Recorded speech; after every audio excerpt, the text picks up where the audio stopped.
Hello everyone, in today's video I've got a real treat for you. It's a project that I've been working on to help teach me how Lua works so that at some point I can actually explain Lua to everybody else.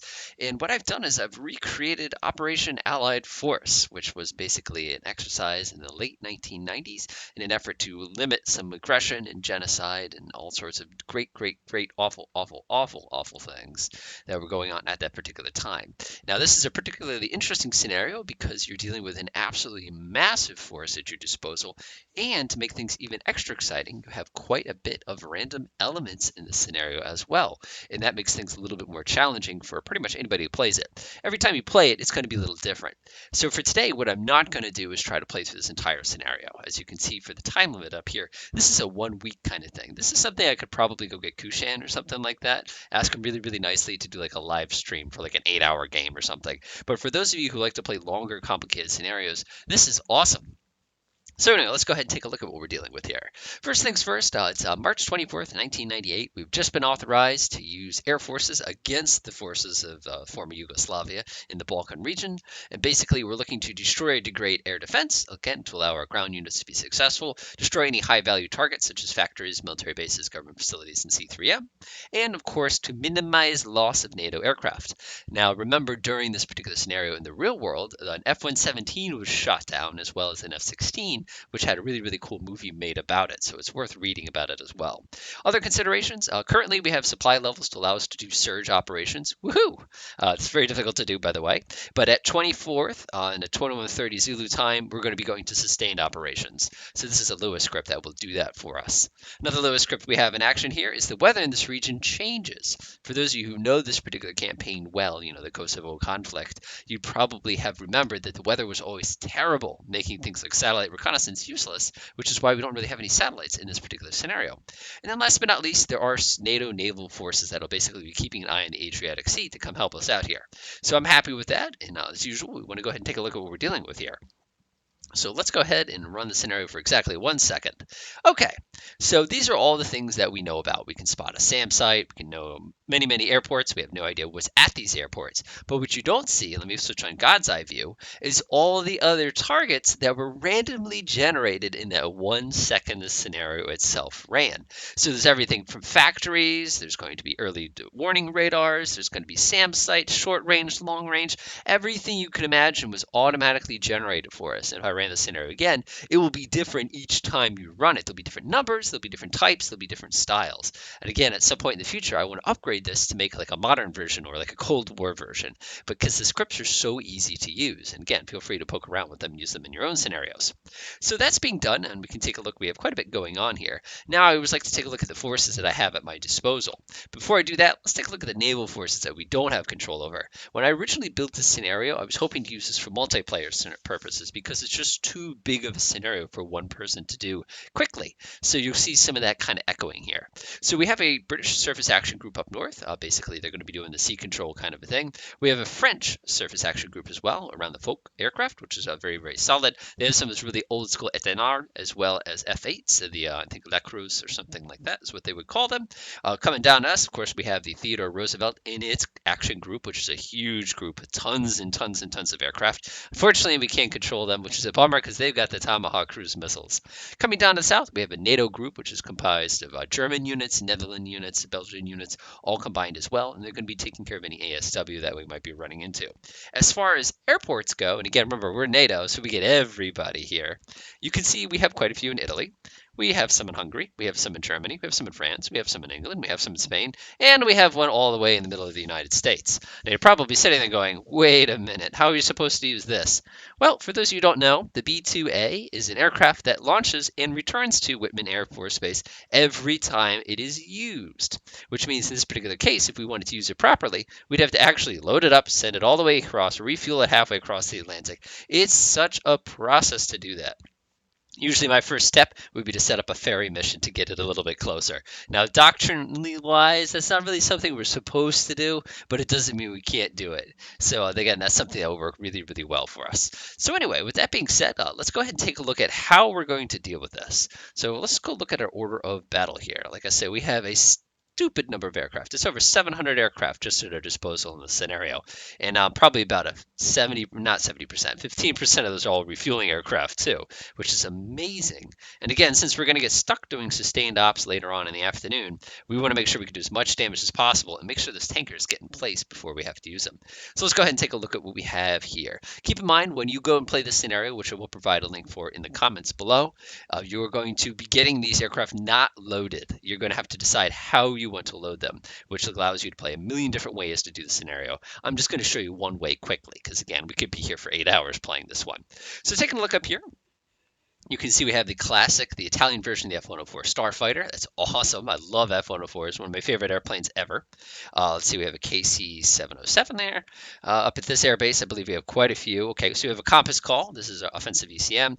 Tons of F-15Es. It looks like we have some A6s as well. We also have, okay, EC-130s for electronic intelligence. We're going to need to use those. Tons of refueling aircraft, tons of EA-6s, which are going to be great because there's a prodigious amount of air defense that we're going to have to get through in order to be successful here.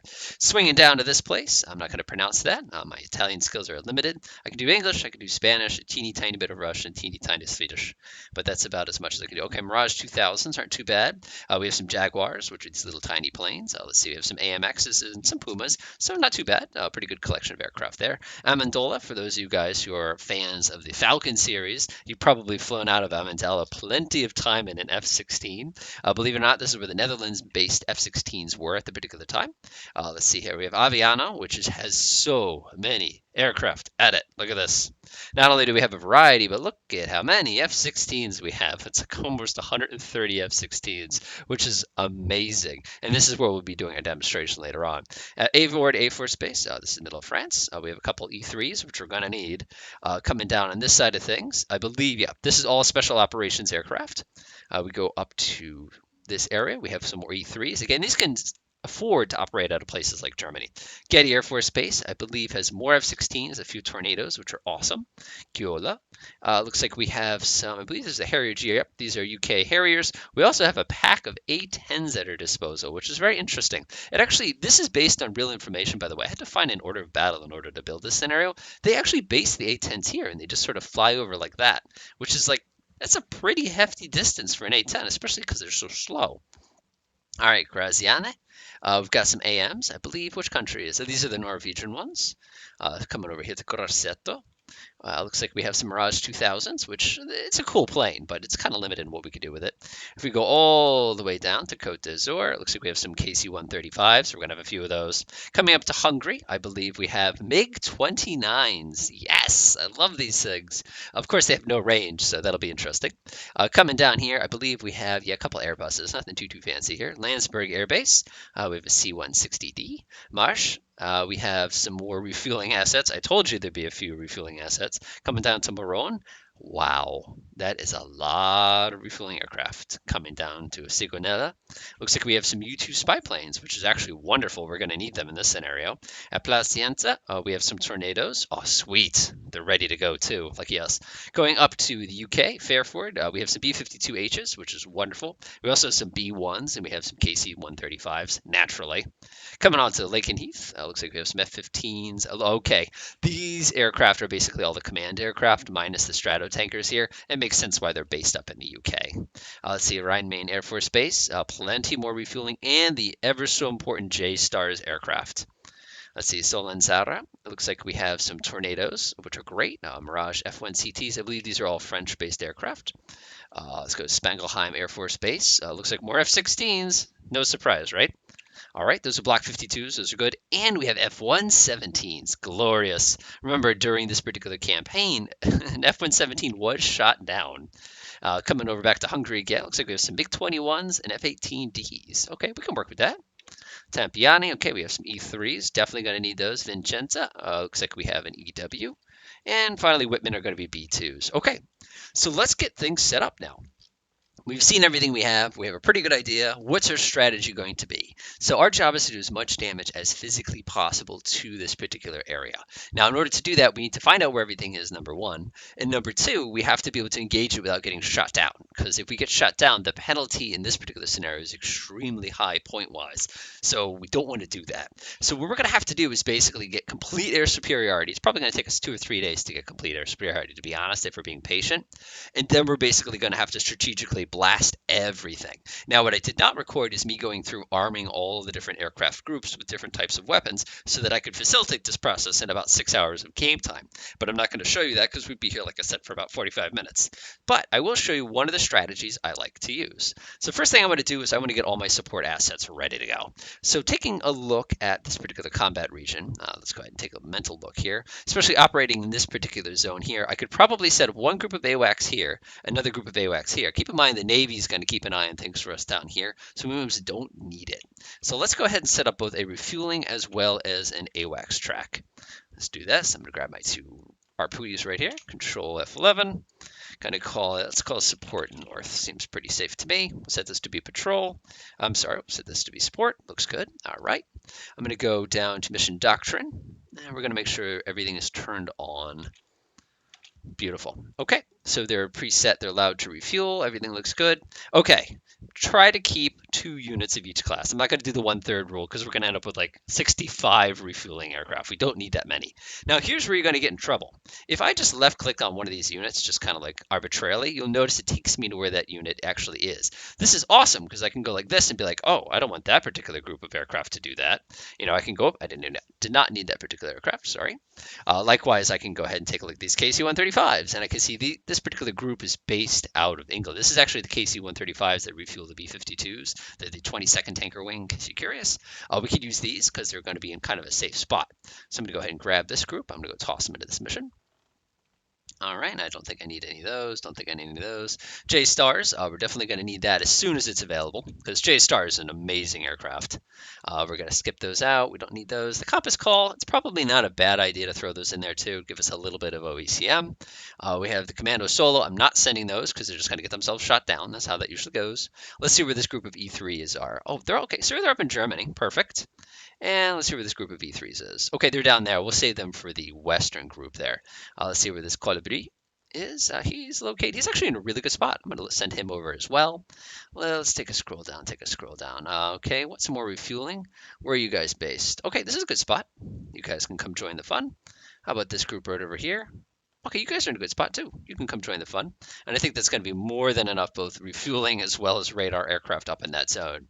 So I can see a KC-130. We have the MRTT, ECR. Okay, that looks pretty good. So that's going to be plenty of support units up in the north in order to keep us fueled for any operations we're going to do there. We'll set up the cap a little later on. Now remember, the Navy owns this zone. So anything I put here, I'm not as concerned with it getting shot down. This again would be super duper risky. So we'll go ahead and create a new mission. We'll call this support Italy. You know, it's important to support Italy. We'll do support mission, press OK. Again, I'm going to use the same basic settings here. Make sure radar is on, make sure OECM is on if we need it. Close this out, and now we just need units that we can base kind of in Italy that we don't have to worry about. The nice thing with this group of units is we're not as concerned with getting shot down because, like I said, the Navy will do the best they can to give us combat air patrol. So now it's just a matter of poking through all the different aircraft here and finding out which ones we can use. That one looks pretty good. Again, I'm going to make sure it's only 2 at a time. Go ahead and throw that one up. Looks good to me. We have this one. Where's this one based on? I don't think I want to use that one. It's going to run right across the battlefield. That'd be too dangerous. As a matter of fact, they're not going to get used in this scenario. Okay, we have the Sentry AEW. Absolutely, we'll send those over. Let's see what we have here. C-130Hs. Oh, where's this KC based? Oh, he's based up there too. We'll go ahead and send him over. Let's see here. Tornadoes. We don't need any. Definitely don't need those. AC-130s. Those are kind of fun to play with, but not what we need. Rivet joints. Let's see here. Where's this one based? Oh, electronic intelligence. Yeah, you know what? We're going to throw them in too. Why not?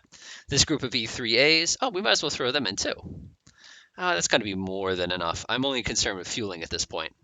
All right. What about you guys? Where are you based? Oh, perfect. Yeah, we'll use these guys. This entire group here, you guys are going to be taking care of the refueling needs on that side of things. And I think that's probably going to be more than enough. These are Marine Air Force Base. We'll go ahead and use those guys as well. Let's scroll down and take a good look here. Oh, I've got even more strato tankers. Anybody need some refueling? I got you covered if you need it. There's really this many. It's unbelievable. Let's see where all these. Okay, they're all based down there. I'm not going to just keep adding units in here because we're just not going to need it. But that should be plenty of support. Now, the next thing I need to do is I need to set up a combat air patrol around my northern edge here. This is going to basically act as a barrier cap to keep anything from leaking out of this particular region. Again, look at how much stuff's here. So I'm going to go ahead and set my barrier cap up to be roughly. That looks pretty good. Yeah, that looks pretty good right there. All right. So we'll call this bar cap. And the purpose of this is basically to protect our high value assets up top. And again, one of the big tricks here, and this works really, really well. I'm actually going to spread it just in case somebody, again, if you're playing this multiplayer, you'd have to be much more aggressive with how you put all your units down because you don't want to get surprised, so to speak. So we're actually going to go ahead and use this as my prosecution area. And then my patrol area, I'm actually going to remove all of these, switch it to repeatable loop, and I'm only going to grab, let's deselect all those different items. Grab this one over here. I'm going to add those 2 points, and I'm only going to be using a repeatable loop here. Some aircraft are going to go back and forth this way, and they're going to engage any target that happens to enter into this box. That's a really, really safe and very, very effective way to do this without them accidentally going over the border. So we'll do contacts with weapon range. We're not going to outside the patrol zone. We really don't want them to fly down here, because if they do that, they're going to get shot down. 1/3 rule seems pretty safe at this particular point. And one thing I'm going to do differently is I'm going to use a bigger group of aircraft in order to concentrate fire if anybody does get through. So what are we going to use for aircraft here? Well, let's take a look at what we have at our disposal. First of all, we have a bajillion F-16s, so this is probably not going to be a bad idea using one of these groups. What do we have under the CJs? I don't really have a lot of those at my disposal. The problem is none of these aircraft are ready to go. Here we are. Beautiful. Head on over, guys. So those F-15s are going to be based out of England, and they're going to come fly down here and fly that barrier cap. Later on, I definitely want to take care of those MiG-29s and MiG-21s because I can just go down here and do one of these things. I can go grab that group of MiG-21s and do one of these things. And now I know once these aircraft are armed, they'll fly into this barrier cap and kind of help us out. Again, the Navy's right there, so they'll be able to help us out at the beginning, but it's super duper dangerous what I'm doing here. So down here, I'm not going to set up a barrier cap. But what I am going to do, and we'll get kind of head towards the end of our video at this point, is we're going to go ahead and set up a zone. I like to call it the shovel method. What you do is you take a unit, you build a fixed point around it, and then you build several missions inside of it so that we can basically act as a shovel to attack people in a certain zone. Let me show you what I mean by that. So I'm just going to add an aircraft. Now, it can be any command aircraft we want here. So in this case, let's take something kind of, trying to think what's the most appropriate aircraft for this kind of a scenario. Again, we need something that's a good, easy to control, command and control sort of aircraft. Just trying to think what's going to have a good endurance. Actually, you know what would work really good? Let's go get a Reaper. Now you're probably sitting there going, okay, what are you doing? What are you doing? This is going to be the source of my shovel. Now this is the technique I'm going to use to engage all the targets. So after I pricked my base unit for this particular technique, what I'm then going to do is I'm going to go ahead and create an area near it. And this area is going to be the kill zone that I'm going to be using to engage any target that enters into this area. But since this unit can move, I can move the kill zone around the map and just keep changing units in and out of it, giving me a tremendous amount of control to where I'm actually going to do it. So I'm going to do fixed bearing, left click. So now if this unit moves, this box of stuff moves with it. So now inside of this box, I'm going to build my combat air patrol, my seed, I'm going to build my anti-ground unit patrol, everything completely inside of here. So now I can actually dynamically move where I want to engage instead of having a million strike missions. So let's go ahead and do that real quickly. So first thing I'm going to do is I'm going to call it mobile cap. We'll go patrol mission here. We'll do AAW. Perfect. This is so sneaky. I'll keep it as 2. I want to make sure you guys only engage things inside of your prosecution zone. I don't want you to go exploring. That would be very bad because then they're going to fly right into a SAM site and it's going to be game over for them. So let's go ahead and create a new mission. We'll call it a mobile seed. This is going to be a patrol. We're going to do a seed patrol. Looks good to me. And again, you want to make sure you set things very carefully. Now, the cool thing with this technique is you can use the 1/3 rule, but in this case, I'm going to concentrate all my fire because I'm going to be using F-16s for this. So now I have my mobile combat air patrol. I have my mobile seed indeed. So now what I'm going to do is I'm going to go and create another one. I'm going to call this mobile anti-ground. Set this to patrol. Set this to anti-ground.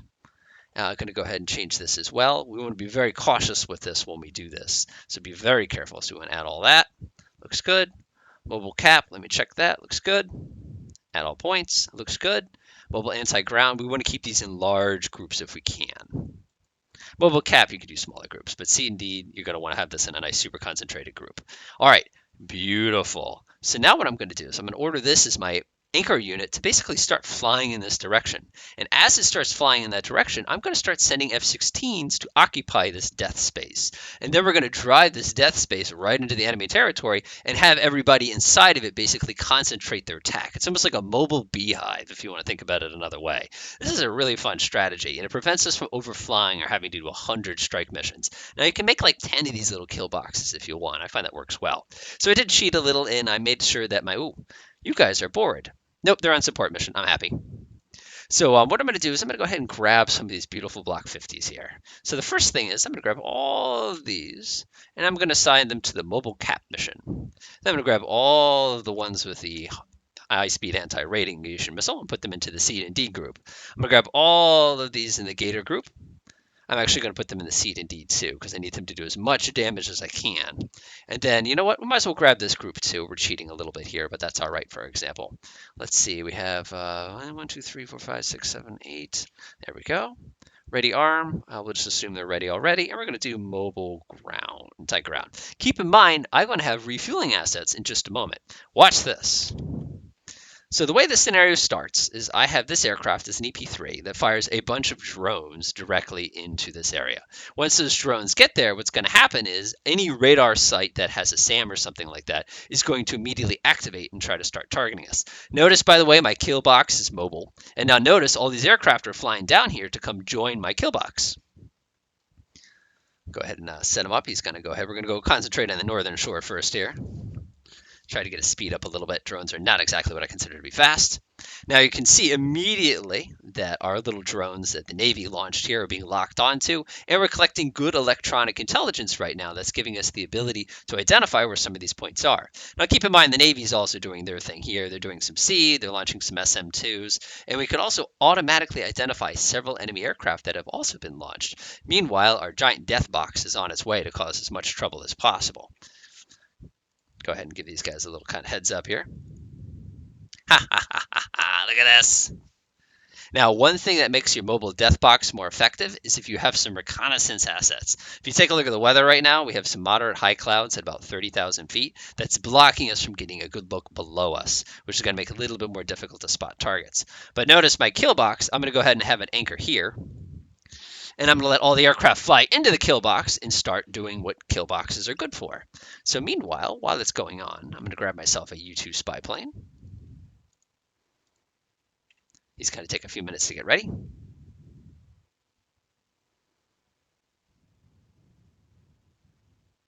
Keep an eye on the clock here. Ah, beautiful. So let's grab my U-2. And I'm going to send him up to my kill box as well. Now keep in mind, this particular aircraft, when it travels at high altitude, it's like 85,000 feet. All right, so we're not able to spot anything inside the zone. Oh, we got something. What do we got? Sweet. That radar site is gone. Toast. And we're getting launched at. Okay, hopefully one of my harm guys gets here just in time. I think I made my box too big. CBU'd. Ah, look at that. So now I can go, oh no, we've gone too far. So I can order him to back up. And he'll actually take all of these air assets that we have at our disposal backwards. Like right now, I'm noticing that our box is too big because I just lost an F-16. And what is this guy doing? Yeah, we took off way too big of a chunk. This should have been drastically, drastically smaller. If anything, we can do one of these things. That way we have a slightly smaller slice, and then of course we can order everybody back. Now everybody's going to zip back as fast as they can, and now I have a much, much tighter slice that I'm operating with here that I can use as my little kill zone. And all I have to do is move my Reaper, like I'm going to move him over here, and then I can just move my little shovel here outside. Now one of the problems we're having is we're not really spotting a lot of targets because we're at such high altitude and the cloud cover is so great. So what I'm actually going to do is I'm going to change the altitude that we're operating at here. We'll come down to, let's say, 22,000 feet. We'll do that as well for the seed indeed, guys.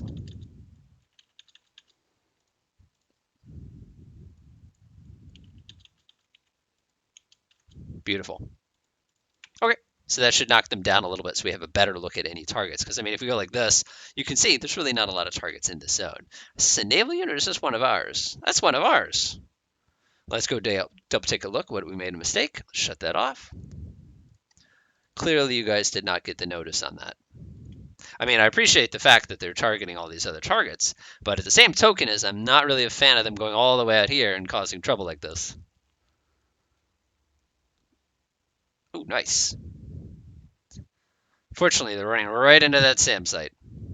The alternative to using a method like this, which gives you a lot more control, is creating individual strike missions. But keep in mind, that's a lot of strike missions that you're going to have to make.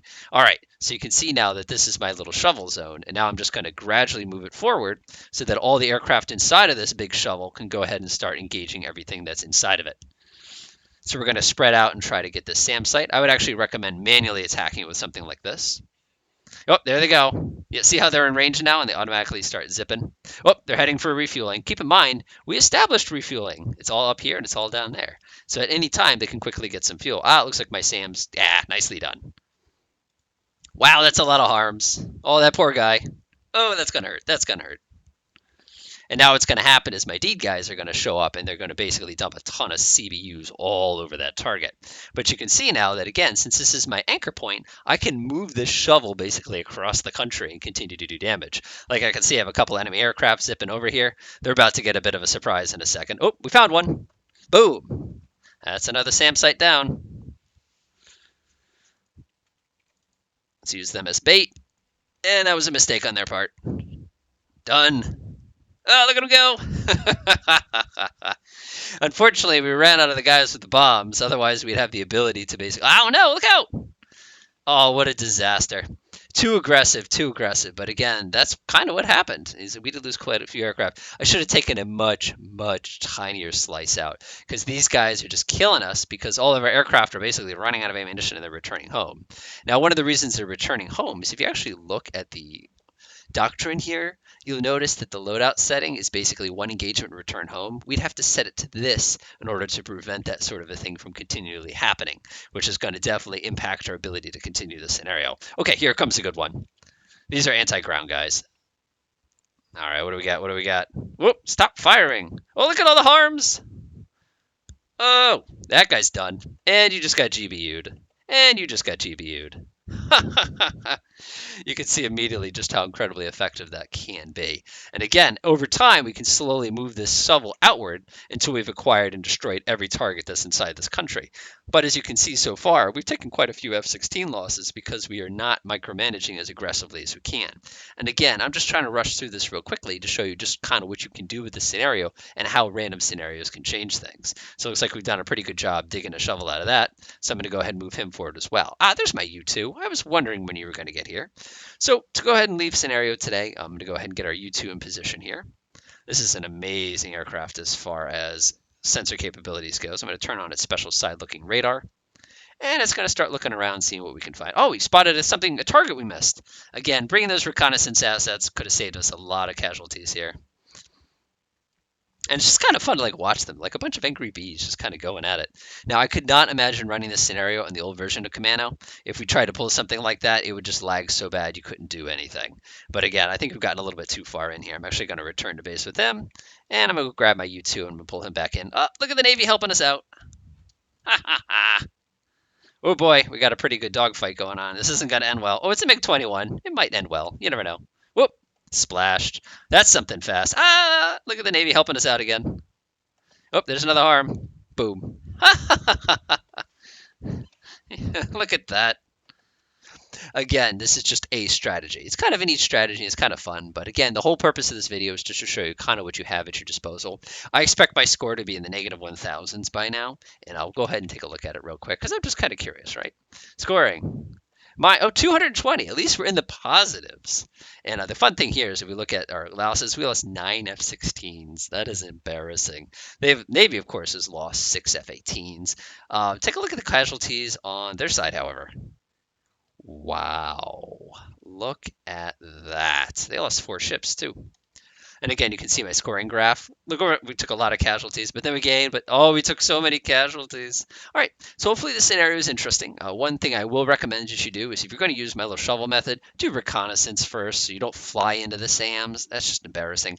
The other thing, and I recommend this even stronger, take the time to get all your units armed and ready to attack, and then do one mega strike. You could basically steamroll this entire country in 2 days of game time with a strategy like that.